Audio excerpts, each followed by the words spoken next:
오늘도 주의 이름으로 여러분들을 축복합니다. 아마 여러분들의 내리 속에 아무도 2등은 기억하지 않는다라는 1990년대의 홍보 문구를 기억하고 계실 것입니다. 1등이 될 수 없었던 대다수의 사람들이 싫어해서 결국 사용하지 않게 되었지만 유독 우리들은 다 1등을 선호하는 것 같습니다. 그래서 올림픽 같은 운동 경기에서도 우승을 하지 않으면 얼굴에 웃음이 없습니다. 어떤 분들은 2등을 하고 난 뒤에도 은메달을 목에 걸고도 눈물을 흘리는 자도 있습니다. 기뻐서가 아니라 아쉽고 또 슬퍼서 흐른 눈물인 것 같습니다. 싸움에서 졌다고 생각하기 때문이지요. 이들에게는 2등은 없고 오직 1등뿐입니다. 이런 세상적인 모든 현상들은 신학 사조에도 나타나는 것 같습니다. 로버트 실러 목사님의 불가능 없다라는 이런 책이든지 아니면 조엘 오스틴의 긍정의 힘 같은 부와 건강을 담보로 해서 모든 것을 이루고자 원했던 번영 신학이 오늘날 교회에 미친 부작용의 심각성 때문에 이들의 신학과 교회관이 재평가를 받고 있는 현실입니다. 이런 신학 사조가 교회 안에 들어와서 우리의 신앙생활을 혼란에 빠뜨리기도 합니다. 이들의 주장이 무엇입니까? 부와 건강은 신앙생활에 정비례 한다는 것입니다. 잘하면 건강과 부가 따라온다는 그런 신앙 논리입니다. 역으로 어려운 현실이 나에게 주어진다면 그것은 신앙생활을 잘 못했기 때문이라는 그런 주장이지요. 마치 예수님의 제자들이 나면서부터 장님된 자를 데리고 와서 누구의 죄입니까라고 묻듯이 말입니다. 아니면 어려서부터 율법을 지킨 결과로 이렇게 나는 지금 잘 살고 있다고 주님 앞에서 큰 소리치던 부자 청년처럼 말입니다. 혹시 자신의 현실의 삶의 결과가 내 믿음의 결과인 것처럼 여기고 있다면 우리는 나도 모르는 사이에 나의 신앙이 하나님이 원하지 아니하는 방향으로 변질되어 가고 있다는 것을 알아야 합니다. 만약 우리의 의식의 세계 속에서 부자 청년과 같은 의식을 가진다면 나는 나도 모르게 나의 잘됨이 나의 의의 결과로 여기게 될 것이며, 장님을 바라보는 제자들의 의식이 내 마음에 자리하고 있다면 하나님에 대한 신뢰가 서서히 깨어지고 말 것입니다. 하나님의 은혜를 내가 과소평가하기 때문입니다. 우린 다 믿음의 사람들입니다. 그런데 가만히 보면 세상에서 성리자가 되기 위해서 하나님의 능력을 도용해서 내가 강해지려고만 합니다. 그래서 내가 잘 되어야 했고 내가 누구에겐가 영광을 얻어야 했습니다. 1등이 되기를 그토록 갈망했던 것이지요. 하지만 하나님은 하나님께서 나에게 주신 능력이 나의 약함을 인정하게 하고 그 결과로 인하여 하나님의 강함이 나를 통하여 드러나기를 원하십니다. 바울의 고백대로 내가 약할 때 그 강함이라는 이 고백 말씀 말입니다. 그러면 우리는 성리자가 되기 위해서는 최고가 되기를 갈망하는 것이 아니라 최선의 가치를 인정할 줄 아는 자가 되어야 할 것입니다. 이것이 바로 성경이 말씀하고 있는 신앙인의 삶의 가치이기 때문입니다.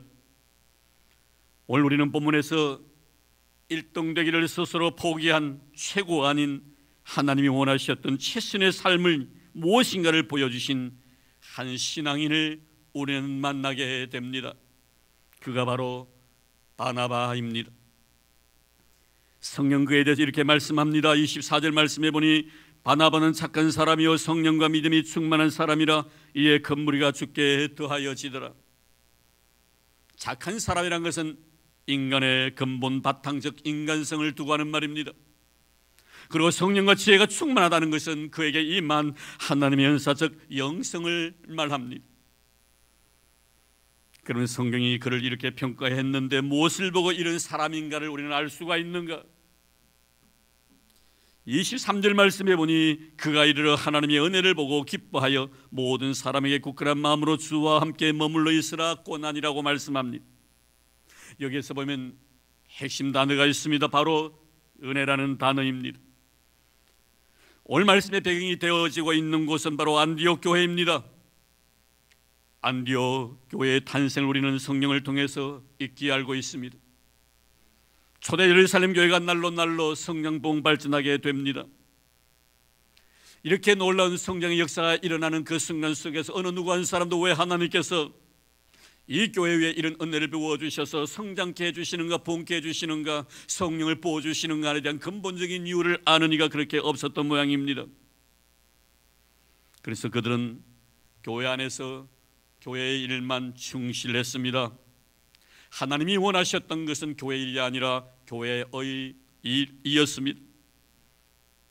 교회의 일이란 것은 바로 세상 속에서의 교회의 삶을 말하는 것입니다. 땅끝과 이르러 주의 정인이 되는 삶을 살아라는 것입니다. 미국 드루 신학대학 교수인 레드 스위트 교수는 교회 일과 교회의 일을 구분합니다. 교회 일이란 것은 교회를 유지해 나가기 위한 교회 내부의 작업이며, 교회의 일이란 세상 속에서 그분의 사명을 성취하는 것이라고 규정을 하면서, 하나님은 교회 일 즉 교회 안에서보다 교회 일 즉 교회 밖에서 역사하고 싶어 하신다라고 주장합니다. 그러면서 오늘날 교회는 교회 일보다 교회의 일을 많이 해야 된다라고 그는 자신의 주장을 피력합니다. 초대 예루살렘 교회가 이 신학자의 주장에 맞물려 있음을 보게 됩니다. 결국 하나님은 교회의 목적을 성취하기 위하여 교회 일에 머물러 있었던 교회를 교회의 일을 하기 위하여 서대반 집사님의 순교 사건을 계기로 해서 교인들을 세상에 흩어버리십니다. 이때 세워진 교회가 바로 안디옥 교회였습니다. 19절 말씀입니다.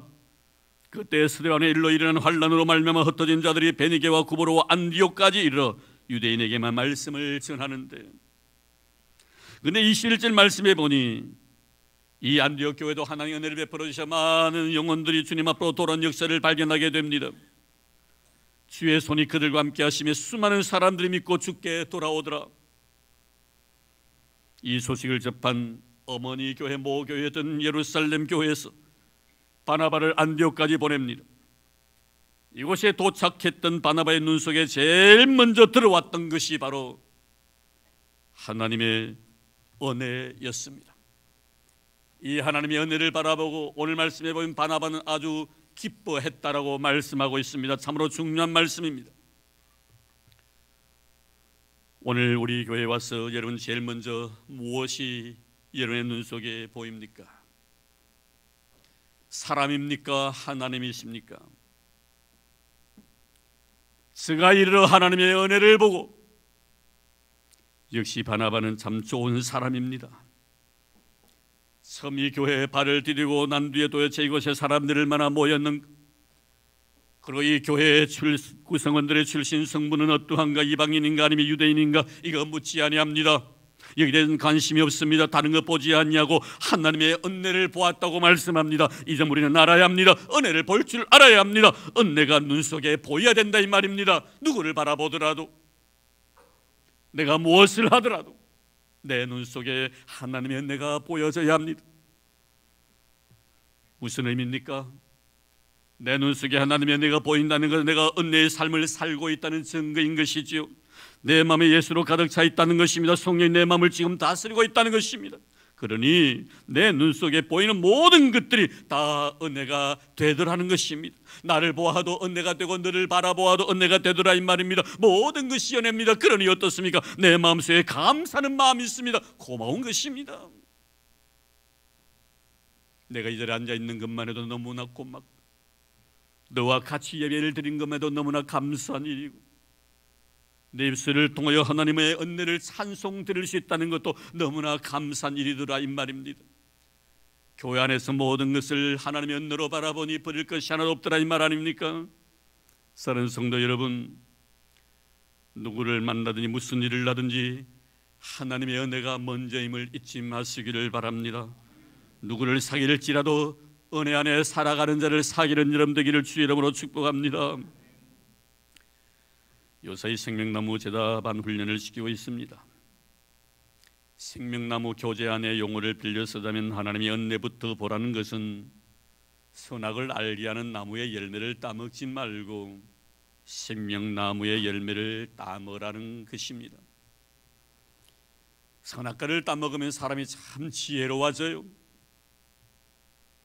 은혜로워지는 것이 아니라 지혜로워진다 이 말입니다. 세상적으로 지혜로워지면요 굉장히 똑똑해집니다. 영리해집니다. 세상적으로 똑똑하고 영리하다는 것은 다 자기 중심적인 삶을 살게 된다는 것입니다. 그래서 옳고 그름만을 따지려고 하죠. 똑똑하기 때문입니다. 똑똑하기 때문에 내가 잘못한 것이 있으면 내가 사과할 것이고 네가 잘못한 것이면 내가 책임을 져라는 것입니다. 그런 이런 의식을 가진 자 절대로 자기 손해보는 일 안 합니다. 양보 없습니다. 사도님 세웁니다. 높아지려고만 합니다. 눈 속에 사람이 보이기 때문에 그런 것입니다. 아담을 보십시오. 선악을 알게 하는 열매를 먹고 나니 얼마나 이기적이 되어버렸습니까? 자기 중심에서 하나님을 보고 자기 중심에서 아내를 바라봅니다. 그러니 하나님이 원망스럽고 아내에 대한 불평이 나옵니다. 자기만 보고 자기만 생각하기 때문에 그런 거예요. 이런 사람을 세상적으로 똑똑한 사람이라고 합니다. 선악을 알게 하는 나무의 열매를 따먹으면 항상 이렇습니다. 눈에 하나님의 내가 보이지 아니하는 것입니다. 원망이 나오고 불평이 나오는 이유가 바로 여기에 있는 것입니다. 사단이 그 마음속에 있으니 좋게 생각하지 않는다 이 말이에요. 그러나 생명나무 열매를 먹으면 항상 하나님이 보이는 것입니다. 내 앞에 분명히 사람이 있음에도 불구하고 사람이 내 눈에 보이는 것이 아니라 그를 통하여 하나님이 보이더라는 것입니다. 다시 보십시오. 신하에게 저주스러운 소리를 듣는 그 순간에도 하나님께 저 사람을 통하여 나에게 주시는 말씀으로 받아들입니다. 근데 뭘 하겠나 이 말입니다. 잘못이 저분에게 있는 것이 아니고 나에게 있다고 말하는데 누가 뭐라고 하겠냐 이 말입니다. 참 아름답습니다. 사는 성도 여러분, 우리는 은혜만 볼 것입니다. 할렐루야. 여러분 눈 속에 은혜만 바라보는 여러분 되기를 주의로 축원합니다. 하나님만 바라보자는 것입니다. 그래 모든 것이 감사의 조건이 될 것입니다. 내 눈에 보이는 모든 것이 은혜, 모든 것이 하나님의 거룩한 나를 향한 사랑이라고 느끼기 때문에 그런 것입니다. 이런 의미에서 바라보면 바나바는 참 좋은 사람이지요. 그러니 교인들에게 뭐라고 권면하겠어요? 오늘 말씀 보니까 모든 사람의 굳건한 마음으로 주와 함께 머물러 있으라. 복잡하지 않습니다. 무슨 말씀입니까? 여러분들 예수님 잘 섬기세요. 신앙생활 잘 하세요. 이 말 아닙니까? 이 모습 이대로 저 중국에서 다시 만납시다 이 말입니다. 그렇습니다. 여러분, 좋은 사람은 말이 그렇게 길지 않습니다. 아무리 좋은 말이라도 한 말 또 하고 또 한 말 또 하는 건 좋은 사람이 아닙니다. 한경희 목사님 태펠턴상 타고 난 뒤에 기자들이 목사님 한 말씀 하시지요라고 했을 때 한 말씀 합니다. 예, 예수님 잘 믿으세요. 좋은 사람 되기를 주의 이름으로 축원합니다. 그리고 사도행전 4장 37절에 바나바는 자기 소유를 팔아서 사도들 발 앞에 두고 조용히 그 자리를 떠나는 모습을 우리는 성경에서 봅니다. 은혜 받은 자의 모습이지요. 은혜 받은 자의 모습은 은혜를 마음속에 간직하는 것만이 아니라 삶을 통하여 실천을 합니다. 그러나 생색내지는 않습니다. 바칠 수에 대한 고마운 마음만이 내 마음속에 남아있을 뿐입니다.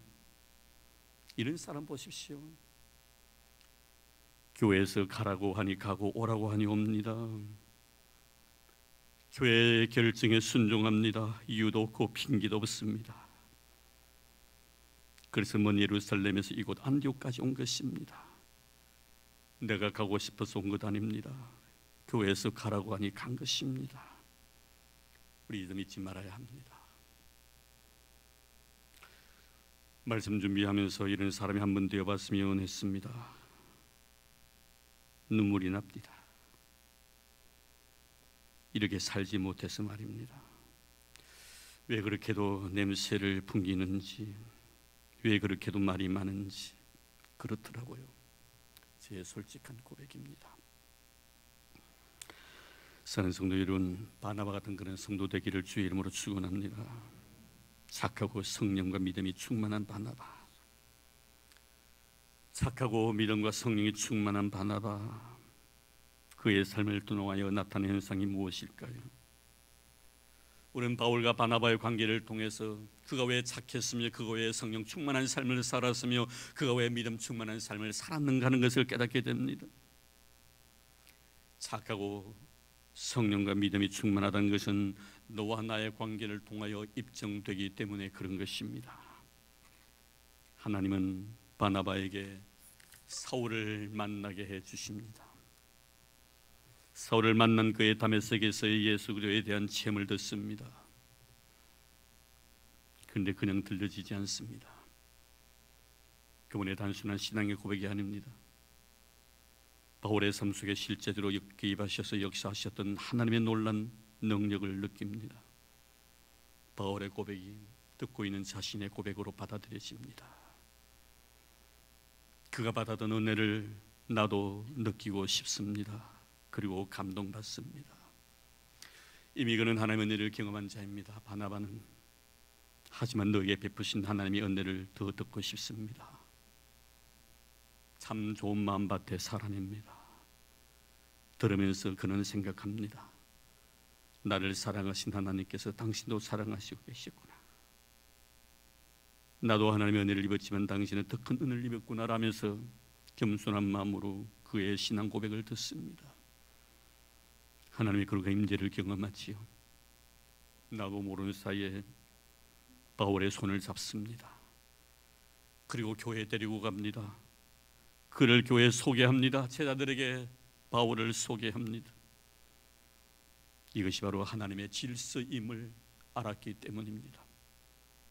모든 이에게 인정을 받게 합니다. 그를 믿어줍니다.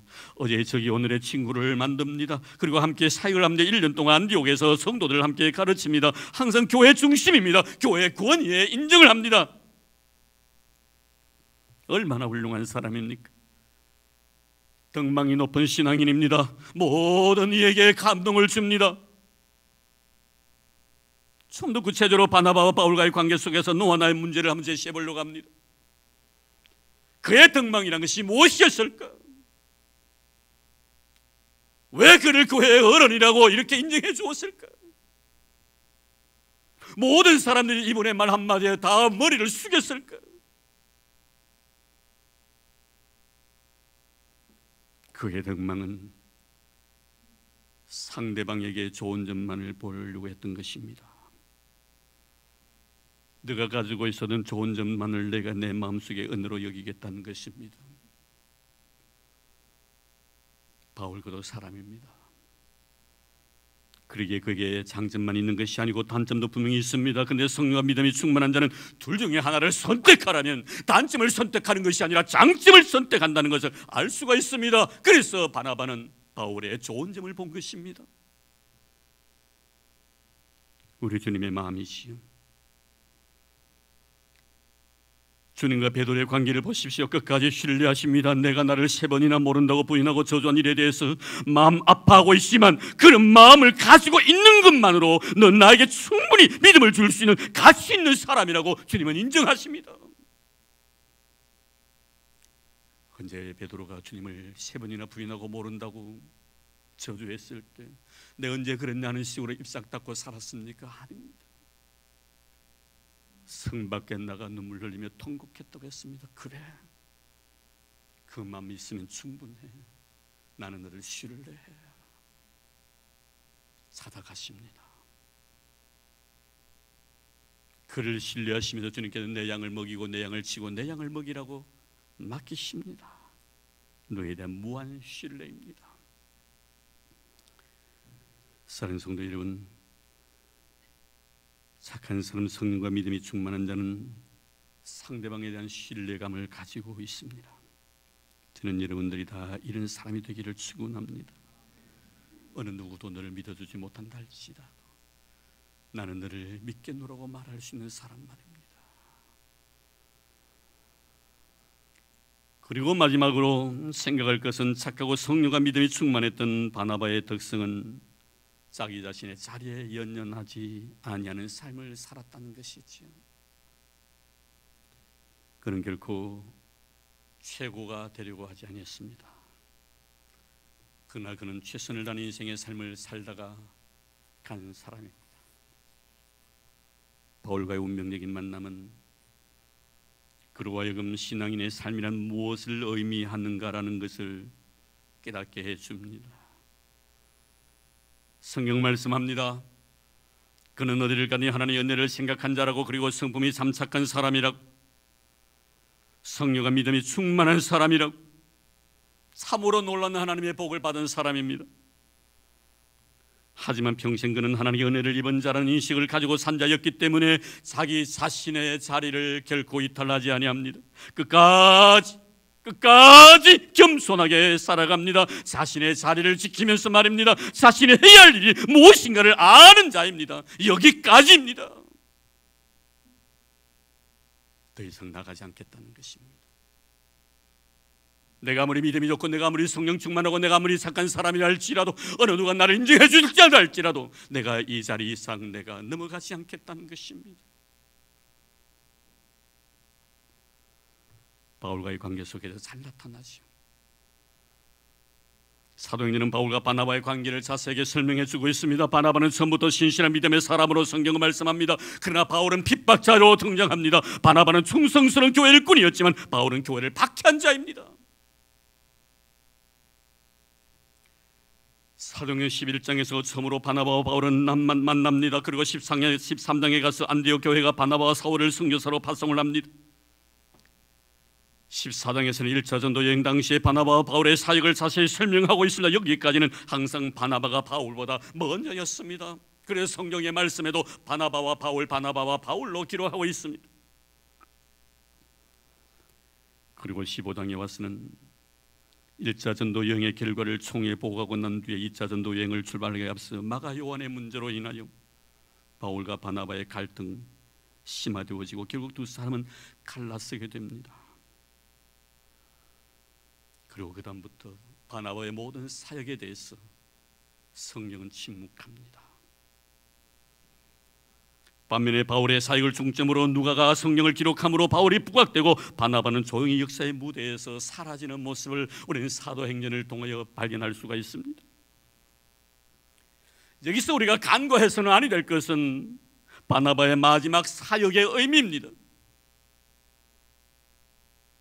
왜 그가 참 좋은 사람이었는가 하는 걸 우리가 짚고 넘어가야 합니다. 그는 끝까지 사람을 세워주는 역할을 합니다. 바울에 대한 말씀입니다. 그와 바울과의 관계에서 자신이 바울에게 어떤 존재였는가에 대해서 자기 주장이 전혀 없는 사람입니다. 내가 그를 증거한 사람이고 내가 키운 사람이라고 말하지 않습니다. 내가 교회의 사람을 갖다가 소개해 준 사람이고 제자들에게 이 사람에 대한 믿음의 확신을 가지라고 그를 증거했다고 말하지도 않습니다. 내가 아니면 그가 어떻게 이렇게까지 되었는가라고도 생각지 아니한 사람입니다. 25절 26절 말씀 볼까요? 바나바가 사울을 찾으러 타소에 가서 만남의 안디옥에 데리고 와서 둘이 교회에 1년간 모여 있어 큰 무리를 가르쳤고 제자들이 안디옥에서 비로소 그리스도인이라 일컬음을 받게 되었더라. 그렇습니다. 그리스도인이 되었다. 크리스티아누스, 그리스도의 사람이란 뜻입니다.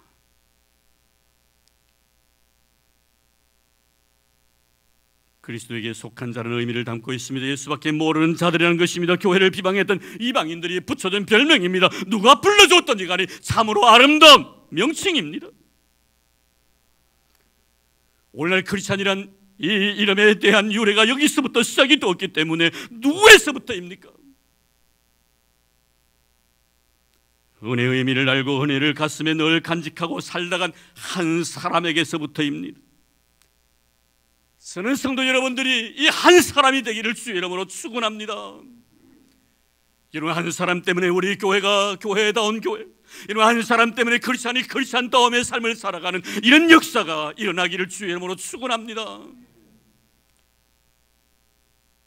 바울처럼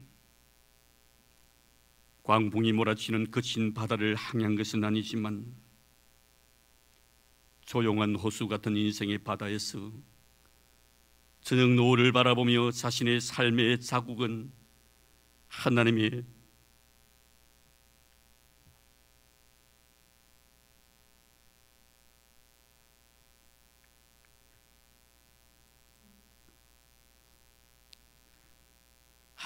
은혜의 지우개로 지우고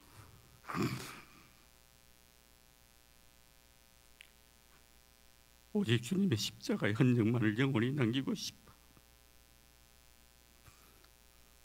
말없이 자신의 길을 걷던 진실한 믿음의 사람, 저는 바나바를 응원합니다. 이제 저는 말씀을 정리하겠습니다. 인생의 아름다움이란 것은 그의 삶의 시작과 과정 그리고 결과를 통해서 나타납니다. 어떻습니까? 믿음의 사람 바나바, 착하고 성령과 믿음이 충만했던 바나바, 그의 삶의 출발은 착함이었다면 삶의 과정은 성령이었습니다. 그리고 삶의 결과는 믿음이었노라고 말씀드리고 싶습니다. 우리 그것 가지고 주님 앞에 서는 것입니다. 착함과 성령과 믿음으로 주님 앞에 설 수 있는 이름 되기를 바랍니다. 하나님 감사합니다. 고맙습니다. 우리에게 좋은 믿음의 사람을 허락해 주셔서 최고가 아니라 최선의 삶을 살기를 걷도록 원했던 바나바, 자신의 삶의 자국들은 하나님의 은혜의 지우개로 다 지우고 내가 거쳐 지나왔던 인생의 삶 발자국마다 예수 그리스도의 흔적을 남기고 싶었던 한 신앙인의 모습, 그를 통하여 교회가 교회되었고 크리스찬이 되었습니다. 우리 성도들 그 한 사람이 되기를 원합니다. 그런 삶을 살게 하옵소서. 착함과 성령과 믿음, 그의 시작이 착함에서 출발했다면 삶의 과정은 성령님이었고 생의 마지막 마무리는 믿음으로 지었습니다. 주님, 우리 모든 성도들도 이런 은혜를 베풀어 주셔서 착함과 성령과 믿음으로 하나님 앞에 설 수 있는 저희를 되게 하옵소서. 오늘 받은 은혜가 너무나 고맙고 감사의 귀한 예물 믿음으로 드립니다. 하나님, 저의 중심을 헤아려 주시옵시고 하늘의 신령한 복과 땅의 기름짐으로 채워 주옵소서. 11조를 드립니다. 감사의 예물을 드립니다. 건축 헌금도, 성교 헌금도, 미랄의 헌금도, 일천번제도 주님 앞에 드립니다. 어느 것 하나라도 내 것이 아님을 주님 앞에 고백하는 마음으로 드립니다. 아낌없이 순결한 마음으로 드릴 수 있음에 대한 고마움과 바칠 수 있음에 대한 감사함에 신앙 고백과 함께 드리오니 우리 하나님 기뻐 헌명해 주시기를 원합니다. 말씀대로 저희들로 하여금 인생의 삶에 부욕게 도와주시고 풍성한 생의 열매 주렁주렁 맺게 도와주시며 어느 누구도 저들의 열매를 깔아먹지 못하도록 성령 하나님께서 지켜주시기를 원합니다. 들어가도 나가도 복을 받는 인생 되게 하시고 내가 받은 아름다운 복을 인하여 모든 사람이 복된 삶을 살아갈 수 있도록 축복해 주시기를 원합니다. 주님, 곧들어 수놓았습니다. 사랑 자녀를 위한 아빠의 아름다운 마음이 속에 담겨져 있습니다. 사랑 어린 생명, 아빠의 마음이 잊어버리지 않도록 도와주시기를 원합니다. 내 아버지가 하나님의 몸된 자의 거룩한 믿음의 제물로 드렸듯이 나 역시 그런 길로 걸어가겠노라고 다짐하게 하옵소서. 내 아빠가 거룩한 향기로운 꽃과 같은 인생을 살았으니 나 역시도 그러한 인생을 살아가겠노라고 다짐하는 귀한 시간 되게 하옵소서. 주의 귀한 종이 드린 이 아름다운 헌신 영원히 흐려지지 않는 하나님 앞에 드려지는 거룩한 향기 나는 제물 되도록 두 손으로 축복하시고 주의 종뿐만 아니라 그 자녀들 이 땅에서 잘 되는 은혜를 베풀어 주시옵소서. 고맙습니다. 감사합니다. 하나님 아버지, 주시는 너무나 감사할 뿐이옵니다. 이제 하나님 앞에 아름다운 마음으로 드리기를 원하는 우리 모든 성도의 드림을 기뻐 허명하여 주옵소서. 만복의 근원 되신 예수님 이름으로 감사하며 기도드리옵나이다. 아멘.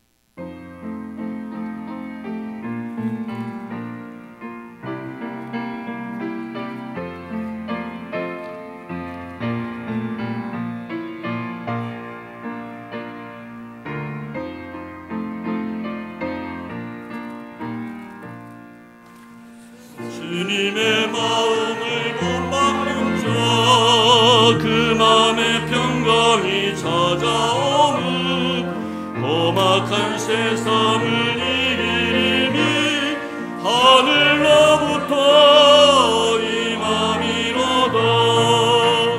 주님의 마음 본받아 살면서 그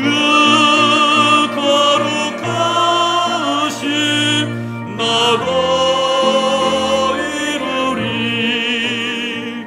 주 모습 내 눈에 안 보이며 그 음성 내 귀에 안 들려도 내 영혼 날마다 주를 만나 신령한 말씀 늘 배우도다. 주님의 마음 본받아 살면서 그 거룩하신 나도 이루리. 가는 길 거칠고 험하여도 내 맘에 불평이 없어짐은 십자가 고난을 이겨내신 주님의 마음 본받음이라. 주님의 마음 본받아 살면서 그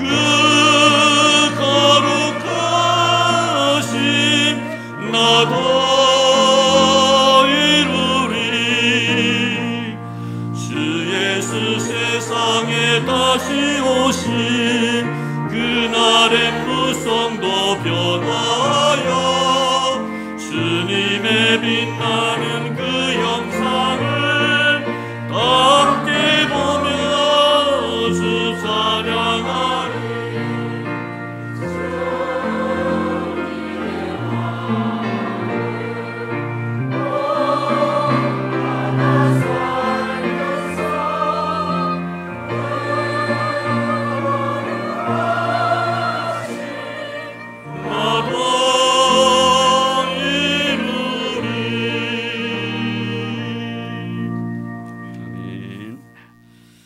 교회 소식 알려드립니다. 주보 참고해 주시면 고맙겠습니다.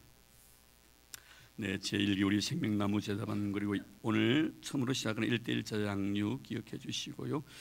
1:1 제자 양육은 버니엘실에서 찬양 예배 마치고 난 뒤에 있습니다. 기억해 주시기를 바랍니다. 네, 우리 청년의 수련회, 우리 청년 대학부 수련회가 내일부터 모레 이틀 동안 대보교회 경북 구룡포에 있는 대보교회에서 있습니다. 위에서 많이 기도해 주시기를 바라고요. 다음 주는 우리 남녀 성교회 회장단들 모임을 갖도록 하겠습니다. 한 분도 빠짐없이 다 참여해 주시기를 바라고, 이유는 내년에 있을 계획에 대한 설명을 조금 드리고 싶어서 그렇습니다. 기억해 주시기 바랍니다. 지난번에 우리 요사이 그 교사들 새벽 기도에 대해서 서로 약속을 해가지고 날짜를 잘 지키고 있는지 모르겠어요. 우리 부장 집사님들 좀 더 심기일전하셔서 새벽 전에 우리 교사들 좀 나와서 어린 생명을 가슴에 부여안고 기도할 수 있는 그런 교사들이 되었으면 하는 그런 바람입니다. 꼭 기억해 주시고, 약속된 시간이니까요. 요새 교사들이 많이 안 모여서 제가 이렇게 말씀을 드립니다. 그리고 이 예배 마치고 난 뒤에 잠깐 우리 임시 당회를 우리 당회실에서 모임을 갖도록 하겠습니다. 기억해 주시기 바랍니다. 오늘 우리 이명자 집사님께서 떡과 수박을 이렇게 준비를 하셨네요. 지난번 우리 박길준 집사님께서 소천하심에 대해서 교인들에는 고마움의 표시로 손을 이렇게 떡과 수박을 준비했습니다. 우리 고마움의 박수를 부탁하겠습니다.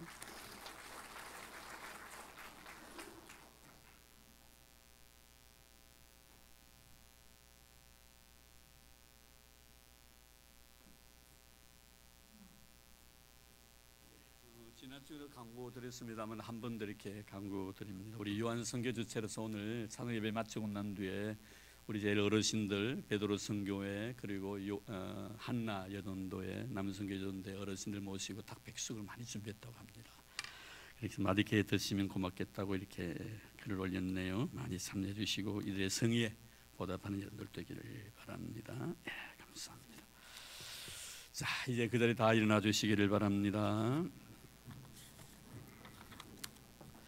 자, 우리 서로 인사 나누십시다. 우리 바나바 같은 사람 됩시다. 네, 우리 준삼성에도 인사해 주시고요. 네. 사당 예배 때도 여러분 많이 참여해 주시고 또 수요 예배 때도 특별히 여러분 특별한 일 없으면 우리 재직들은 의무적으로 이렇게 정기 예배를 꼭 참석해 주셔야 됩니다. 또 선생님 예배 의식이 너무나 희박해져가는 것 같아서 안타까움을 금할 수 아니할 수가 없습니다. 찬양 예배 같은 경우도 많이 참여해서 예배 드리고 은혜 받고 집에 가면 뭐 하겠어요 여러분. 얼마나 귀한 시간에 복된 날인데 하나님 앞에 예배하는 아름다운 여러분 되기를 바랍니다. 그래서 복 많이 받는 우리 성도들 되기를 바랍니다.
이제는 교회 머리 되신 우리 주 예수 그리스도의 은혜와 하나님 아버지의 지극하신 사랑하심과 성령님의 교통하심이 만세전부터 복주시마 약속하신 이 아름답고 복된 날 주님 앞에 경건한 마음으로 믿음의 제물로 자신을 드리고 주신 은혜의 축복을 가슴에 안고 이제 이 세상 속에서 흩어진 교회로서의 사명을 다시 한번 다짐해 보는 사랑하는 우리 모든 성도들 머리 위에와 오늘도 줄타 중에 계신 우리 믿음의 식구들, 나라의 부름을 받아 수고하고 있는 우리 믿음의 아들들, 특별히 병중에 고생하고 있는 우리 믿음의 형제들, 그리고 주님께서 친히 피로 값주고 싸신 이 교회 위에 이제로부터 영원토록 함께 하시기를 간절히 축원하옵나이다.